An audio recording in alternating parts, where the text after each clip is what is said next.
আমরা মহিলা সাহাবীর জীবন শুনেছি, পুরুষ সাহাবীর জীবন শুনেছি, হযরত আবু বকরের জীবন শুনেছি, হযরত ওমরের জীবন জিন্দেগি শুনেছি, হযরত বেলালের মতো সাহাবীর জীবন আমরা শুনেছি। কথা বলেন ঠিক কিনা? বেলালের চেহারা তো খুব সুন্দর ছিল নাকি? কি কথা বলেন না, বুঝে নাই মনে হয়। আমাকে দেখতে পাচ্ছেন সবাই? কারা কারা দেখতে পান হাত জাগান তো দেখি। যারা আমাকে দেখতে পান, আমার কথা বুঝেন যারা, আলহামদুলিল্লাহ। আমাকে দেখা যাচ্ছে তো? আমাকে চেনা যায় তো? আমি ওই কোন জায়গা থেকে আসছি, এই জায়গা থেকে আসছি, এই কথা আমি বলছি না। আমি আপনাদের দেশের ছেলে। আমি খুব সংক্ষিপ্ত কথা বলবো, কারণ যত দূর তত নূর। বিদেশি হুজুররা যখন আসে তারা আমাদের এলাকার মেহমান, তাদের কথাগুলি আমাদের শুনতে হয়। কথা বলেন ঠিক কিনা? আমরা তো কথা বলবোই, আজ বলবো, কাল বলবো, পরশু বলবো। যারা দূর থেকে এসছেন আমরা তাদেরকে একটি সময় করে দিব, আমরা তাদেরকে কথা বলবার একটা স্পিচ তৈরি করে দিব। হুজুর যেন এসে ময়দানে সব ভরপুর পায়, এর আগে আমরা ভাঙ্গাচোরা কিছু কথা বলে মাঠটা ঠিক করে দেই। কথা বলেন ঠিক কিনা? বাঁশ কাটার পরেও বাঁশ কিন্তু কি কারণে আছে জানেন? সৌন্দর্যের জন্য। এই মাহফিলটাকে সৌন্দর্য করতে হবে। হুজুর যেখান থেকে এসছেন, হুজুর যেন এসে না বলে যে শরীয়তপুরের মানুষ গেছিলাম এক জায়গায়, এখানে দুইজন দাঁড়ানো, এখানে তিনজন বসা, একজন আসে দাঁড়ায় থাকে, আরেকজন বসে থাকে, আরেকজন তাকায় থাকে, আরেকজন তাকায় না, একজনকে আরেকজনকে কি কবি ক, আরেকজনকে দাঁড়ায় রিসুসকা, এই হাবি যাবি। এটা যেন না হয়। আমার ভাইরা, আমরা যতক্ষণ থাকবো এখানে আল্লাহকে রাজি খুশি করবার জন্য থাকবো। সবাই তৈরি আছি ইনশাআল্লাহ? কথা বলেন।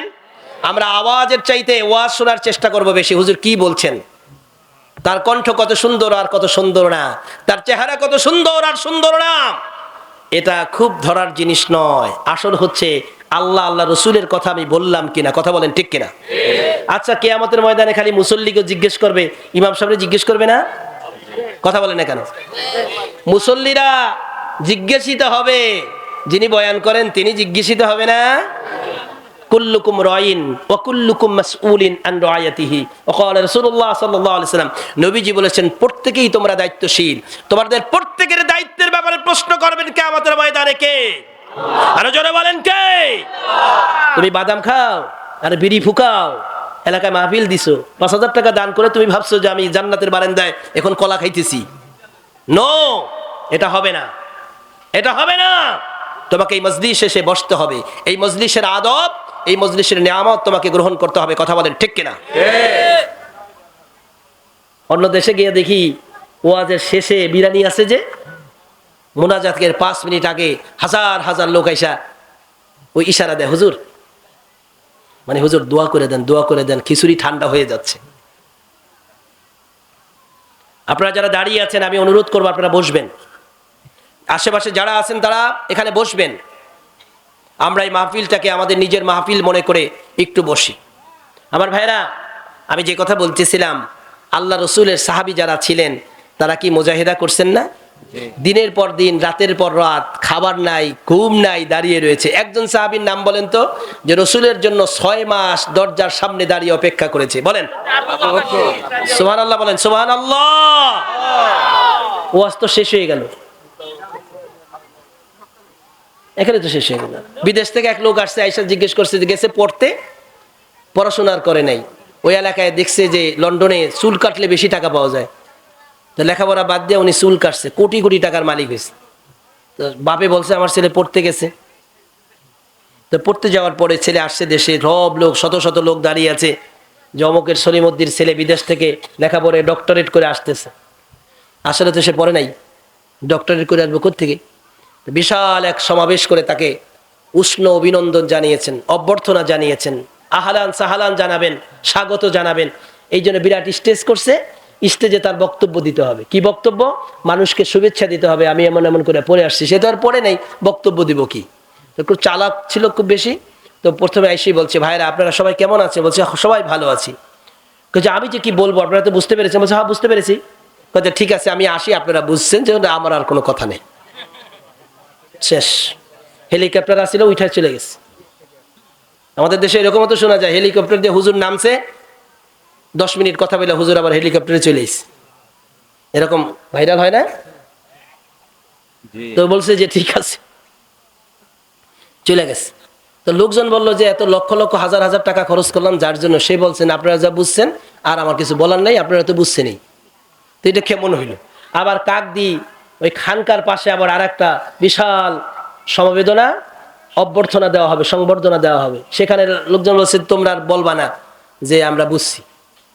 সেখানে আগেই শিখাই নিছে নেতারা, কর্মীকে বলছে তোমরা আর বইলো না যে আপনি যা বলবেন আমরা বুঝছি। ওখানে বিরাট এক আয়োজন। এইবার তো গেছে, সেখানে যাওয়ার পরে জিজ্ঞেস করছে যে আপনারা কি কিছু বুঝছেন? কেউ কথা বলে না। তো এই পাশ থেকে একজনকে জিজ্ঞেস করছে, ভাই আপনিও কি কিছু বোঝেন নাই? কয় যে আমি বুঝছি। একজন দাঁড়াইছে, নেতারা তো চক্ষু গরম করে অস্থির করে আলাইছে, বেটা তুই দাঁড়ালি কি লিগা? এই পাশ থেকে আবার জিজ্ঞেস করছে, ভাই আপনারা কিছু বুঝছেন? একজনও দাঁড়ায় না। কয় ভাই আমার ভাগ্য খুব ভালো, আপনি যে একা বুঝছেন সবাইকে বুঝাই দেন, আমি আসি। তা আমি আপনাদেরকে উত্তর শুনে আমি খুব খুশি হয়েছি যে রসুলের জন্য 6 মাস পর্যন্ত হযরত আবু বকর রাতের ঘুমকে হারাম করে দাঁড়িয়েছিল। সুবহানাল্লাহ। আল্লাহ নবী বলছেন, মান আহাব্বা সুন্নতি ফাকাদ আহাব্বানি ওয়া মান আহাব্বানি কানা মাই ফিল জান্নাহ। আমার উম্মতের মধ্যে যে ব্যক্তি আমার সুন্নত মেনে নিল, সেই ব্যক্তি আল্লাহ রসুলের মোহাব্বত পেয়ে গেল, জান্নাত পেয়ে গেল। সুবহানাল্লাহ। আল্লাহ নবীর জন্য 6 মাস দাঁড়িয়েছিল হযরত বেলাল। গায়ের রক্ত, গায়ের চামড়া দিয়ে দিল, তবু ঈমান হারায় নাই, ঈমান দেন নাই। আমরা যারা এখানে আছি, আমরা একটা কথা সকলে বলতে পারবো কিনা? ভাইরা দেখেন, আমার দিকে তাকান।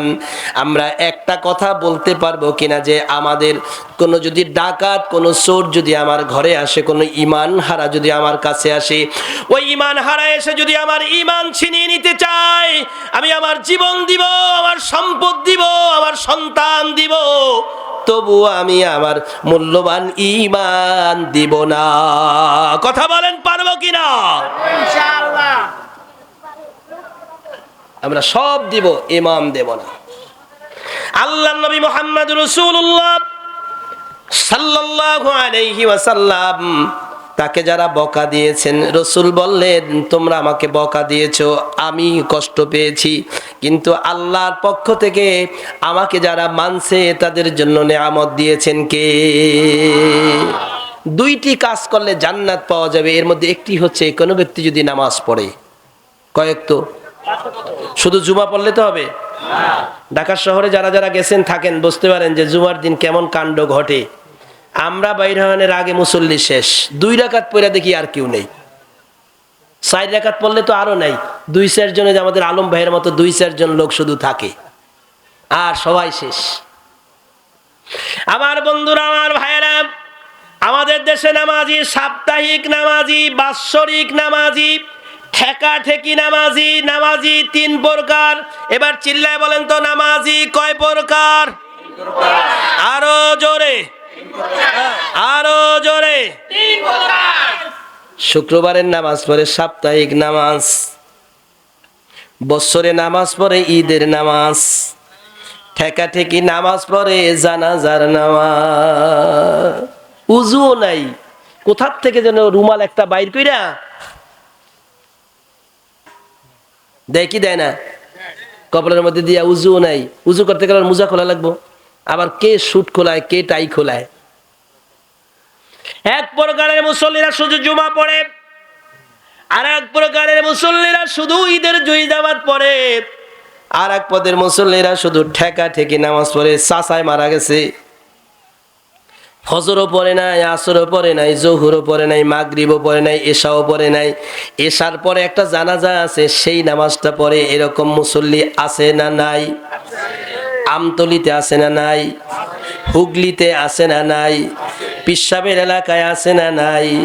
আমার সোনামুখীতে আছে না না? এই নামাজ দিয়া কি জান্নাতের আশা আমরা করতে পারি? আল্লাহ তাআলা বলেন, ইন্নাস সালাতা তানহা আনিল ফাহশাই ওয়াল মুনকার।